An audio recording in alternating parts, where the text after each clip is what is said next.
오늘은 사도들의 명단에서 세 번째 그룹에 있는 사도들인 알페오의 아들 야고보와 다데오를 알아보려고 합니다. 원래는 이제 이 가나나인 시몬 또 셀로 시몬까지 세 사람이 사실 성경에서 많이 알려지지 않은 그런 사람들이기 때문에 한꺼번에 다루려고 했는데 아무래도 세 사람을 다 하기에는 시간이 너무 촉박할 것 같아서 오늘은 알페오의 아들 야고보와 다데오 두 사람만 이렇게 살펴보겠습니다. 방금 전에 말씀드린 것처럼요, 예수님의 제자는 12제자 또 12사도가 있는데 그 사도들의 명단이 네 사람씩 세 그룹으로 이렇게 항상 구분지어서 나옵니다. 그런데 앞쪽으로 갈수록 더 예수님과의 친밀도도 높고 또 성경에 더 많이 나오는 사람들이고요, 뒤쪽으로 갈수록 성경이 잘 안 나오고 또 예수님하고 친밀도도 좀 많이 떨어진다라고 학자들이 생각하는 그런 사람들입니다. 물론 가룟 유다는 워낙에 악명이 높은 예수님을 배반한 배신자로서 성경에 많이 등장을 하기 때문에 예외이긴 하겠지만, 그래서 오늘 살펴볼 이 세 번째 그룹에 있는 사도들은 거의 명단을 제외하고는 거의 성경에 등장을 하지 않는 사람들이에요. 사실 그래서 이 성경에 별로 나오지 않기 때문에 이 사도들의 어떤 성품이나 행적이나 이런 것들을 자세하게 알 수는 없습니다. 그러나 성경에 나오는 몇 가지 그런 단서들이 있는데요, 단편적인 사실들 몇 가지를 가지고 함께 이 분들에 대해서 살펴보려고 합니다. 오늘은 먼저 알페오의 아들 야고보와 다데오인데요, 세 번째 그룹에 가장 먼저 등장하는 사람이 알페오의 아들 야고보입니다. 그러니까 그룹이 세 그룹이 있고 사실 가장 먼저 등장하는 사람이 그 그룹의 리더격이라고 할 수가 있어요. 그러면 이 세 번째 그룹 안에서도 알페오의 아들 야고보가 모든 명단에 항상 먼저 등장을 하기 때문에 세 번째 그룹의 리더격은 알페오의 아들 야고보일 것이다, 우리가 이렇게 추측을 할 수가 있습니다. 성경에는 야고보라고 하는 이름이 많이 나옵니다. 예수님의 제자 중에도 야고보가 두 사람이 있죠. 요한의 형제인 세베대의 아들 야고보도 있고 오늘 나오는 알페오의 아들 야고보도 있습니다. 또 성경에 많이 나오는 사람 중에 예수님의 동생 야고보도 있죠. 이 예수님의 동생 야고보가 언제 예수님을 믿게 됐는지는 성경이 잘 나오진 않습니다만은 어쨌든 오순절 이후에 사도행전에서 보면 그 예수님의 동생 야고보가 예루살렘 교회의 어떤 수장 역할을 하면서 예루살렘 교회 공의회에서 어떤 결정을 내리는 마지막 최종 선언을 하는 그런 역할들을 했던 것을 우리가 볼 수가 있고요. 또 우리가 지금 주일날 계속 살펴보고 있는 야고보서의 저자가 예수님의 동생 야고보입니다. 거기에 반해서 이 사도의 명단에 들어있는 알페오의 아들 야고보는 성경에 거의 나오지 않아요.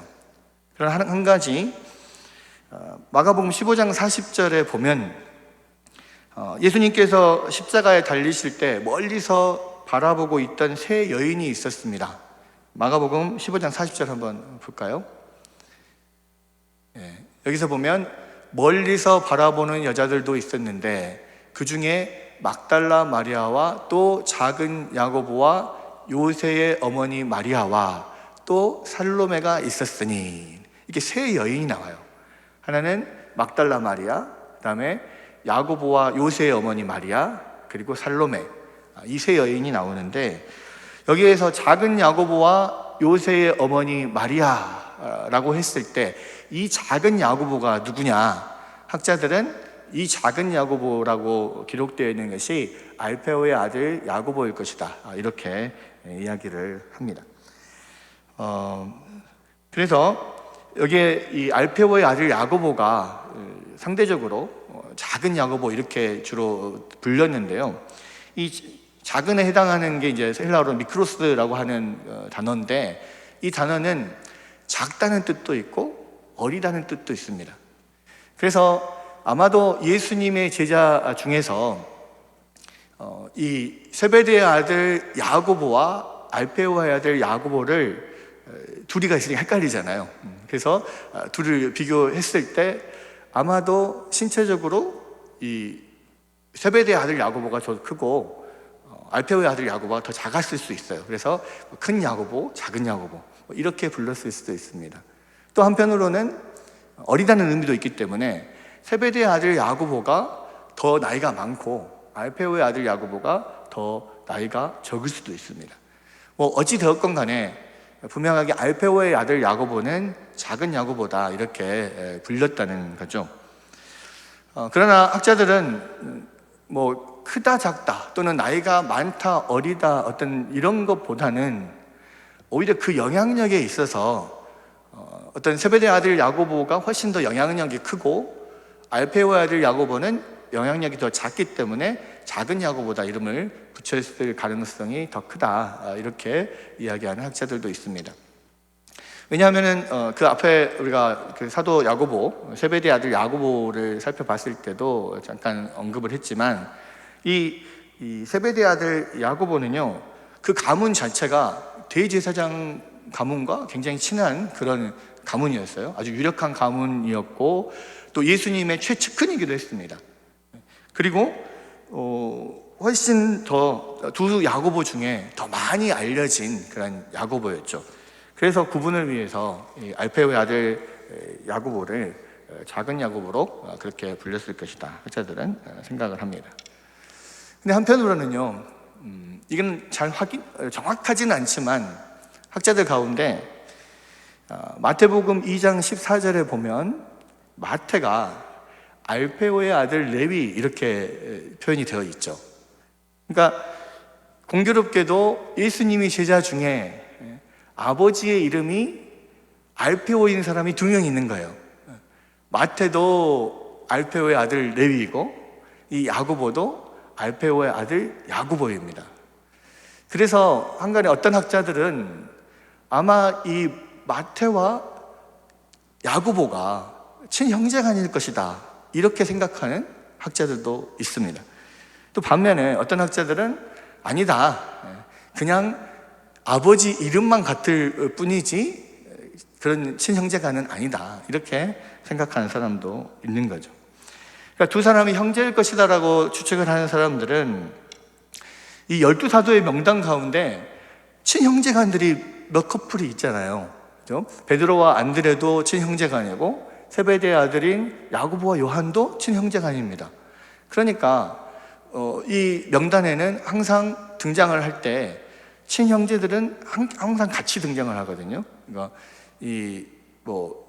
베드로와 안드레, 그 형제 안드레, 또 야고보와 그의 형제 요한 이런 식으로 함께 등장을 합니다. 근데 참 재미있는 것은요, 지금 이 그룹은 위아래로 나눠져 있지만 마태 다음에 대부분 등장하는 이름이 뭐냐면 알페오의 아들 야고보가 등장을 해요. 그래서 그것을 보고 아마도 진짜로 친형제간이 아니냐 이렇게 생각을 하는 사람도 있습니다. 그런데 또 친형제간이 아니라고 주장하는 사람들은 그룹도 이렇게 다를 뿐만 아니라 성경에는 항상 마태는 마태라고만 이름이 나오고 이 알페오의 아들 야고보는 항상 알페오의 아들 야고보라고 이름이 나오는 거죠.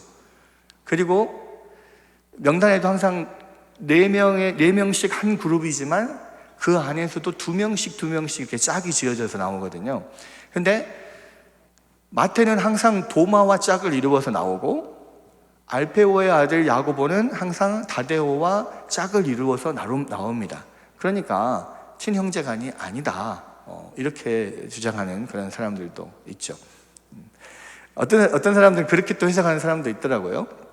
원래는 마태와 이 야고보가 알페오의 아들로서 친형제간인데 알다시피 마태는 그 유대인으로서는 정말 할 수 없는 매국노와 같은 그런 세리를 했지 않습니까? 그래서 우리가 보통 집에서 내놓은 자식 호적에서 파분다 뭐 이런 말 하잖아요. 그래서 아마도 그 알페오의 두 아들 중에 마태는 그 가문에서 내놓은 자식이고, 그래서 알페오의 아들 레위라는 말을 쓰지 않고 아마 나중에 받게 되었을 법한 마트라고, 하나님의 선물이라고 하는 마트라는 이름을 계속 썼을 것이다, 이렇게 생각하는 사람도 있습니다. 근데 이제 분명한 것은 성경은 분명한 사실을 거기에 대해서 전혀 말하지 않고 있다는 거예요. 다만 우리는 추측할 뿐인데, 마태와 알페오의 아들 야고보가 형제간이든 형제간이 아니든 간에 분명한 사실은 하나 있습니다. 뭐냐면 이 알페오의 아들 야고보는 같은 이름을 가진 세베대의 아들 야고보나 또는 형제일 수 있는 마태보다도 항상 뒤편에 물러나 있고 작고 어리고 조용한 사람들이었다는 거죠. 그 사실은요, 12사도 가운데 거의 이력이 나타나지 않은 것과 잘 사실이 부합이 되고, 또 그의 특징은 그래서 드러나지 않는 성격, 튀지 않는 성격, 언제나 늘 뒤편에서 조용히 그렇게 있는 그런 사람이었다. 우리가 그렇게 생각할 수 있다는 것입니다. 여러분, 근데요, 우리 알페오의 아들 야고보를 보면서 우리가 생각해 볼 수 있는 게, 여러분, 교회는요, 무언가 큰 소리를 내고 또 무언가 주목받을 만한 큰 일을 하는 사람, 앞에서 열정적으로 주도하는 그런 사람들만 필요한 게 아닙니다. 여러분, 이 알페오의 아들 야고보와 같은 정말 조용히 전혀 뒤에 숨어서 드러나지 않는 그런 사람도 예수님께서 직접 택하여 사도로 부르셨다는 것을 우리가 잊으면 안 돼요. 사도들, 예수님께서 예수님을 따르는 많은 무리들 중에 특별히 12명을 택하여 부르시고 사도로 임명하셨어요. 우리가 생각할 땐 그렇습니다. 그렇게 드러나지 않고 조용하고 뒤편에 항상 물러나 있고 아무 일도 하지 않는 것 같은 그런 알페오의 아들 야고보를 예수님께서 왜 굳이 사도로 부르셨을까? 사도가 아니라 그냥 조용히 바울 사도를 뒤따르면서 같이 함께 했던 신라나 이런 그냥 어떤 보조적인 역할을 하는 그런 사람으로도 얼마든지 사용할 수 있었는데, 왜 굳이 알페오의 아들 야고보, 조용하게 드러나지 않는 그 사람을 12명 중에 한 명인 사도로 불러서 택하여 부르셨냐 이거죠. 그 이유가 무엇이겠습니까? 다 필요하기 때문에 그래요. 교회는 큰 일을 하는 사람, 열심히 열정적으로 일하는 사람, 큰 소리를 내는 사람, 이런 사람들만 모여서 이루어져 있는 교회가 건강한 교회가 아니에요. 여러분, 오히려요, 베드로처럼 큰 소리를 내는 사람들은 오히려 사고들 많이 칩니다. 그죠? 또 교회에 큰 소리를 많이 내는 사람들이 많이 모이면요, 오히려 배가 산으로 가요. 여러분, 큰 소리를 내는 사람은 한두 명이면 족합니다. 그리고 대다수의 많은 사람들은 조용히 묵묵히 자기의 일을 하는 그런 사람들이 많을 때 교회는 오히려 더 건강한 교회가 되는 거죠. 사도 그룹도 마찬가지예요. 여러분, 사도 그룹은 모든 앞으로 그 당시에 예수님을 따르는 무리들의 그 수장들 또는 우두머리들이잖아요. 그 무리들을 이끄는 사람들이었고, 그 이후에 예수님을 믿는 모든 사람들을 이끄는 리더격들이 다 사도였습니다.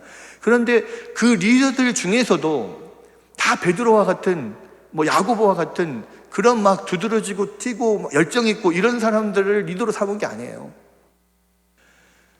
알페오의 아들 야고보와 같이, 사랑의 사도 요한과 같이, 또 뒤에 나오는 다데와 같이 이름도 없이 빛도 없이 그냥 그 자리에서 자신의 일을 충실히 함으로써 무리를 이끌어가는 그런 사도들도 분명히 있었다는 거죠. 여러분, 그래서 우리 교회를 이끄는 리더들도 마찬가지입니다. 많은 사람들이요, 교회 리더를 세울 때 나는 사람들 앞에서 말을 잘 못해요, 말주변이 없어요, 저는 일을 잘 못해요, 앞에 나서지를 못해요, 너무 소심해요, 그래서 내가 이 일을 맡을 수 없어요, 그렇게 두려워 떠는 사람들이 있어요. 근데 여러분, 예수님도 알페오의 아들 야고보나 다데오 같은 사람을 그 많은 무리들의 12명의 리더 중에 한 사람으로 세웠다니까요. 오히려 그런 리더들이 더 필요한 겁니다. 여러분, 명품이라고 하는 것은요, 큰 데서 차이가 나지 않습니다. 눈에 보이고 큰 것들은요, 다른 제품들도 보고 대충 따라 할 수 있어요. 근데 그 물건이 명품이냐 아니냐, 뭐가 판가름 납니까? 뭘로 판가름합니까? 눈에 보이지 않는 작은 것의 차이가 그 제품이 명품이냐 아니냐를 판가름하는 거예요. 여러분, 교회도 마찬가지입니다. 여러분, 어떤 교회가 명품 교회일까요? 크게 큰 것들을, 이런 것들을 어떤 큰 것들이 명품 교회를 결정하는 게 아니에요. 그 안에서 조용히 드러나지 않게 자기 일을 묵묵하게 성실하게 감당하는 그런 사람들 때문에 그 교회가 명품 교회가 되고 그 교회가 건강한 교회가 되는 것입니다. 여러분, 옆 사람을 한번 바라보십시오. 옆 사람 한번 보세요. 옆 사람에게 이렇게 한번 말해 보시기 바랍니다. 이렇게 축복해 보시기 바랍니다. 당신이 있어서 우리 교회가 명품 교회입니다. 이렇게. 당신이 있어서 우리 교회가 명품 교회입니다.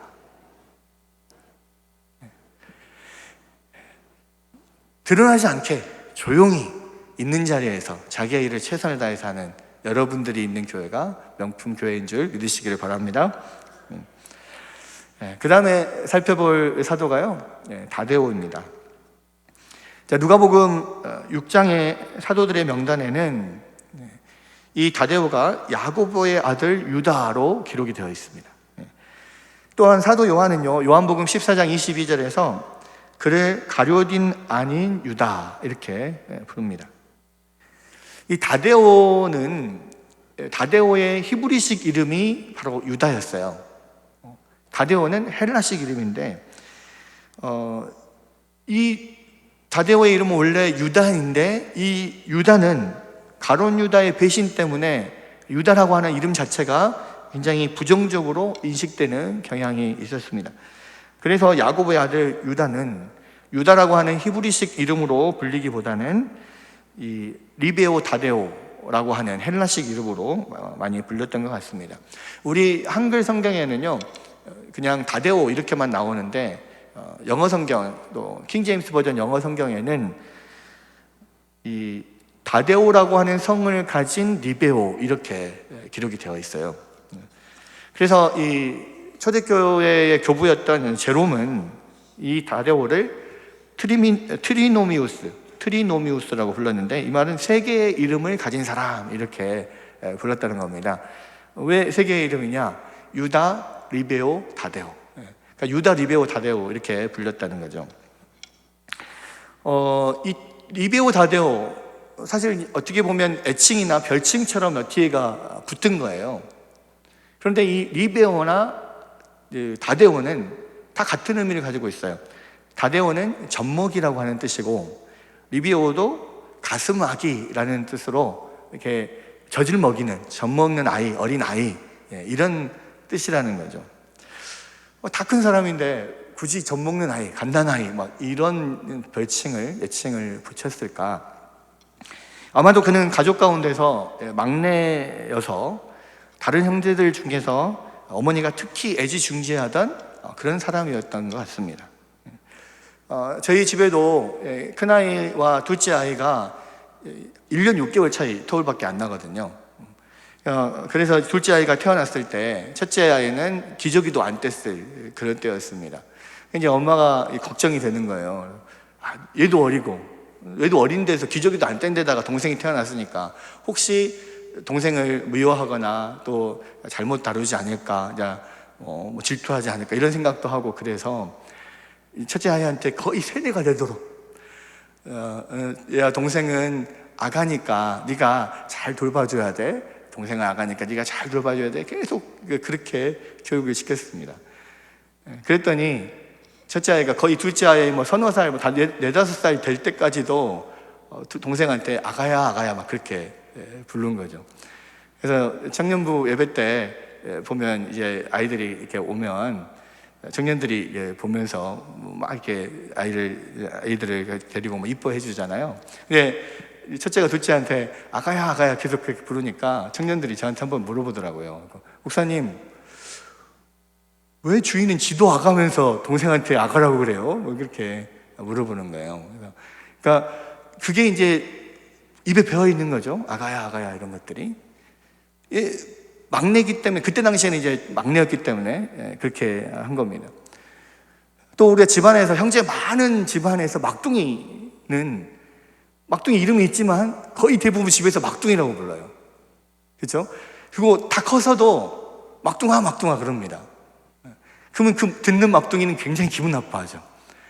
내가 다 컸는데, 이미 성인이고 나도 자녀들이 있는데 뭐 아직도 막둥이라고 부르냐.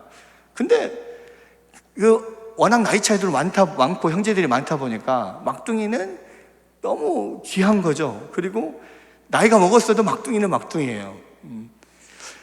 그런 의미, 어떤 아가야라고 부르는 거, 동생을 아가야라고 부르는 거, 또는 막둥이를 막둥이라고 부르는 거, 이제 이런 게 리베오나 다데오가 그런 의미들이 있었다는 거고, 그래서 이 다데오 또 유다는 리베오 다데오 이런 식으로 많이 불렸을 것이라 그렇게 생각을 합니다.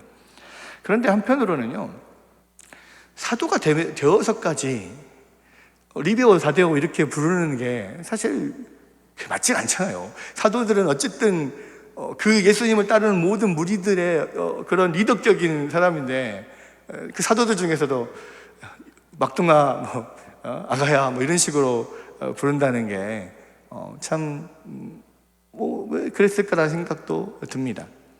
근데 한편으로는 그 리베오나 다데오가 이 유다, 이 야고보의 아들 유다의 어떤 성품을 잘 나타내주는 단어였을 것이다, 이렇게 생각이 되는 거죠. 왜냐하면 그 다데오의 성품이 정말 어린아이와 같이 그렇게 아주 순수하고 온유하고 조용하고 그런 사람들이었을 것이다. 그러니까 리베오나 다데오로 부르지 않았나, 학자들은 그렇게 생각을 합니다. 어떤 기록에는요, 유다, 리베오, 다데오에 대해서 이런 기록이 있습니다. 모든 제자들의 사랑과 인정을 가장 많이 받았던, 그러면서도 다른 제자들 앞에 나서기를 꺼려하고 언제나 조용히 자기의 할 일을 하려 했던 그런 제자였다.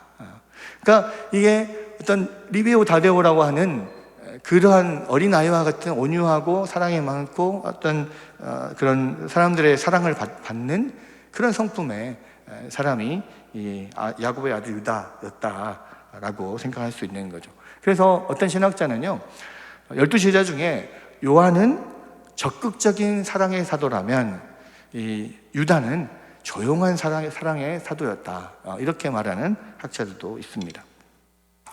이 다데오가 사도들의 명단 외에서 유일하게 언급되는 곳이 요한복음 14장입니다.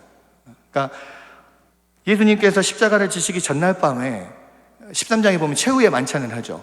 최후의 만찬 석상에서 예수님이 폭탄 같은 선언을 3가지를 합니다. 그러니까 그 중에서 하나는 이 너희 중에 있는 이 제자들 중에 한 사람이 나를 팔 것이고, 나는 아무도 갈 수 없는 그런 곳으로 내가 갈 것이다, 뭐 그런 이야기를 합니다. 그랬을 때 제자들이 굉장히 두려움에 빠져 있죠. 그때 예수님이 제자들에 대해서 이렇게 말씀을 하십니다. 요한복음 14장 1절에서 4절, 요한복음 14장 1절에서 4절 한번 보겠습니다. 한번 같이 읽어보겠습니다. 시작. 너희는 마음에 근심하지 말라. 하나님을 믿으니 또 나를 믿으라. 네 아버지 집에 거할 곳이 많도다. 그렇지 않으면 너희에게 일렀으리라. 내가 너희를 위하여 거처를 예비하러 가노니 가서 너희를 위하여 거처를 예비하면 내가 다시 와서 너희를 내게로 영접하여 나 있는 곳에 너희도 있게 하리라. 내가 어디로 가는지 그 길을 너희가 아느니라. 아니, 예수님께서 지금 이 중에서 나를 팔 사람이 있을 것이고 나는 아무도 갈 수 없는 곳에 내가 갈 것이다 말씀을 하셔놓고 내가 어디로 가는지 그 길을 너희가 알 것이다 이렇게 이야기를 하는 거예요. 그러니까 거기에 도마가 대뜸 뭐라고 이야기합니까? 5절에 보면 이렇게 이야기합니다. 도마가 이르되 주께서 어디로 가시는지 우리가 알지 못하거늘 그 길을 어찌 알겠사옵나이까. 그러니까 예수님이 뭐라고 대답합니까? 내가 곧 길이요 진리요 생명이니 나로 말미암지 않고는 아버지께로 올 자가 없느니라. 아무도 갈 수 없는 곳에 예수님이 지금 가신다 그랬어요. 근데 그 길을 너희가 안 돼요. 아니, 우리가 어떻게 합니까? 그랬더니 내가 곧 길이요 진리요 생명이다. 어디로 가는지는 몰라요. 그런데 분명한 것은 예수님을 알고 예수님을 따르면 거기가 지금 당장은 어딘지 모르지만 그곳으로 갈 거라는 거예요. 너희는 나를 따르라. 그 이야기를 하는 겁니다. 그리고 나중에 우리가 너희가 어디로 가는지 알 필요가 없는 게 뭐냐? 나중에 진리의 성령께서 너희에게 모든 것을 가르쳐 주실 것이다. 나중에 그 이야기를 하시거든요. 그 대화를 하는 중에 제자 빌립이 또 끼어듭니다. 뭐라고 이야기합니까? 8절에 보니까 주여 아버지를 우리에게 보여주옵소서. 그리하면 족하겠나이다. 그러니까 예수님 뭐라 그래요? 빌립아, 내가 이렇게 오래 너희와 함께 있으되 네가 나를 알지 못하느냐? 나를 본 자는 아버지를 보았거늘 어찌하여 아버지를 보이라 하느냐? 지금 예수님께서 지금 도마와 빌립과 이 대화를 통해서 예수님이 누구신지, 예수님은 바로 아버지의 형상이고 아버지 아들이고, 예수님을 본 자는 아버지를 본 사람이고, 예수님이 가는 길, 그 길을 따라가는 것이 생명의 길이다. 계속해서 이야기를 하는 거예요. 그랬더니 이제 그 다음에 나오는 사람이 바로 제자 다데오가 나오는 겁니다. 14장 22절에 뭐라고 되어 있냐면 가룟 아닌 유다가 이르되 주여 어찌하여 자기를 우리에게는 나타내시고 세상에는 아니하려 하시나이까? 이렇게 물어봐요. 이때 가룟 아닌 유다가 바로 이 유다 다데오입니다. 여기에 대해서 예수님은 뭐라고 대답하십니까? 예수께서 대답하여 이르시되 사람이 나를 사랑하면 내 말을 지키리니 내 아버지께서 그를 사랑하실 것이요 우리가 그에게 가서 거처를 그와 함께 하리라.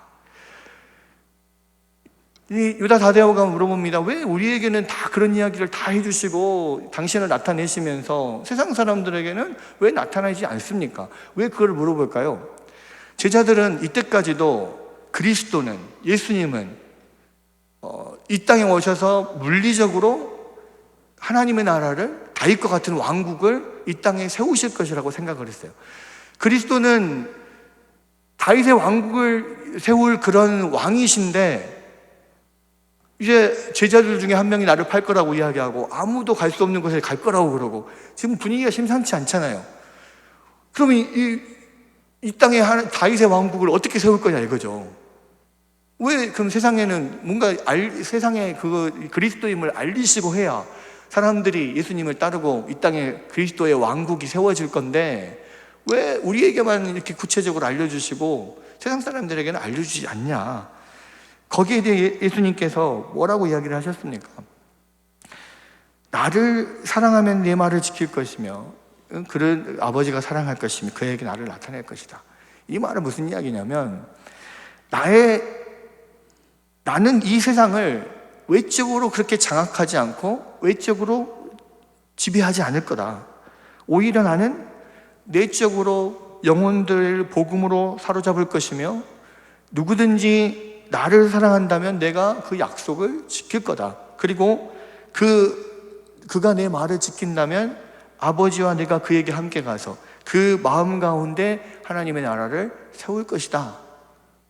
즉 예수님은 이 땅에 외적으로 세상에 그런 그리스도의 나라를 세울 것이 아니라 모든 믿는 자의 마음 속에 하나님 나라를 세우겠다라고 하는 그 말씀을 하시는 거예요. 이후에 유다 다데오에 대한 성경의 기록은 전혀 없습니다.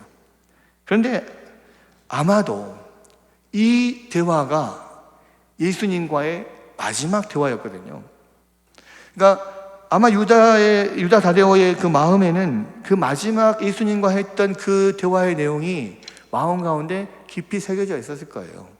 물론 하나님의 나라가 이 땅에 세워지는 것이 아니라 영적으로 우리의 믿는 자들의 마음속에 세워진다는 사실은 어쩌면 오순절 성령 강림 이후에 더 깨닫게 되었을지 모르겠습니다만은 그때 만약에 그것을 깨달았을지라도 그때 예수님이 마지막에 나에게 하셨던 말씀이 바로 그 말씀이었구나, 아마 이해가 되었을 거예요. 여러분, 하나님의 나라는 외적으로 세상을 정복하여 세워지는 것이 아니라 한 사람 한 사람 마음에 예수 그리스도의 사랑을 심어서 세워지는 것이라는 것을 유다 다데오는 그 대화를 통해서 깨달았을 거예요. 그래서 그런지 초대교회의 전승에 의하면 예수님이 승천하신 이후에 예루살렘을 떠나서 외국으로 향한 최초의 사도 중에 한 사람이 다데오였다고 합니다. 오순절이 지난 몇 년 후에 그는 복음을 들고 북쪽에 있는 오늘날의 터키 지방에 있는 메소포타미아 한 왕성인 에데사를 향해서 갔다고 해요. 그래서 그 이방인 외국인 왕 앞에서 최초로 복음을 전한 사람이 바로 이 다데오였다고 하고, 그때 당시 에데사 왕의 이름이 아부갈이었는데 이 아부갈이라고 하는 이름의 에데사 왕을 어떻게 치료를 했는지 병을 고쳐줬던가 봐요. 그러면서 복음을 전했던 것 같습니다. 그런 많은 고사들이 남아있고, 4세기 역사가인 유세비우스는 에데사의 공문서 보관서에 다데오의 방문과 아부갈의 치유에 대한 기록으로 가득 차 있었다라고 그렇게 이야기를 했습니다. 그리고 이후에 다데오는 복음을 전하다가 곤봉에 맞아서 순교를 했다라고 그렇게 전해지고 있습니다. 여러분, 이렇게 해서 이 다데오는 예수님과의 그 마지막 대화를 마음 가운데 새기고 그 부드러운 심성을 가지고 모든 영혼들에게 하나님의 사랑을, 예수 그리스도의 사랑을 심어주기 위해서 끝까지 신실하게 주님을 따랐고요. 비록 그는 말이 없이 조용한 사람이었지만 그의 조용한 복음의 증거는 그 어떤 말 많은 사람의 증거보다 훨씬 강력하게 그런 세상에 나아가게 되고 많은 사람들을 그리스도 앞으로 돌리게 되었다고 하는 것이죠. 여러분, 알페오의 아들 야고보나 유다 다데오는 두 사람 다 말이 없고 조용하고 아무런 특징이 없고 항상 뒤편에 물러나 있던 그런 성격을 가진 대표적인 사도였습니다.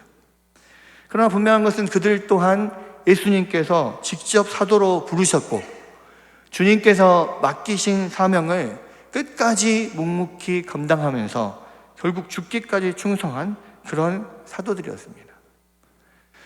여러분, 예수님께서 이들을 사도로 부르셔서 주님의 일들을 맡기신 것처럼 여러분, 지금도 이렇게 평범하고 조용한 아무것도 할 수 없을 것 같은 그런 사람들을 부르셔서 하나님께서 놀라운 일들을 이루고 계시는 거예요.